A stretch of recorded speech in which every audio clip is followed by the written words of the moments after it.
Kenya's President Uhuru Kenyatta does not simply have People's President Raila Odinga to worry about, he got coalition partners too. The parties in Kenyatta's Jubilee coalition have reignited calls to be included in the remaining 10 ministerial positions as well as ambassadorial positions that are yet to be filled. One of the parties, the Economic Freedom Party, has threatened to withdraw support for Uhuru if no ministerial post is handed to them. Uhuru has yet to name the Tourism, Defense and Information Cabinet Secretaries.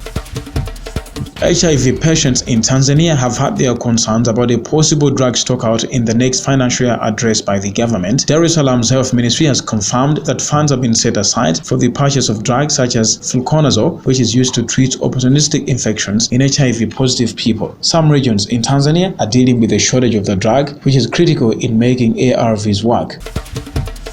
Rebecca Nyandeng Dimabio, the widow of SPLM founder John Garang, has called on the country's leadership to formalize women's emancipation. Speaking to Radio Tamazout, Nyandeng said South Sudanese women needed to be recognized and given the same treatment as men in the country. Now with the opposition SPLM-IO, Rebecca is often referred to as the mother of all South Sudanese.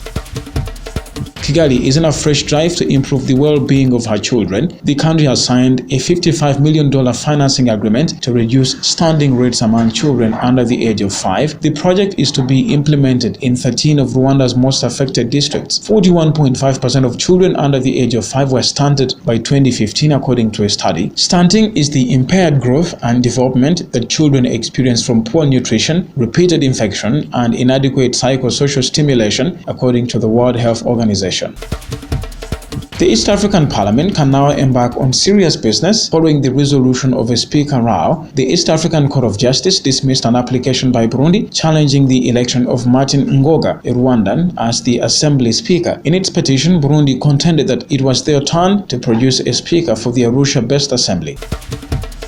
Ugandans on social media are laying claim to a country depicted in the movie Black Panther. Black Panther is set in the fictional African nation of Wakanda. The country is depicted as a verdant land with stunning waterfalls where spacecraft designed like tribal masks soar over a modern metropolis. To reinforce their claim, Ugandans are quick to point out the fact that 2 of the actors featured in the movie actually hail from Uganda. That's Daniel Kaluuya, who is British-born, and Florence Kasumba. Some scenes from the movie were also shot on location from the Rwenzori mountain and Bwindi National Park in southwest Uganda.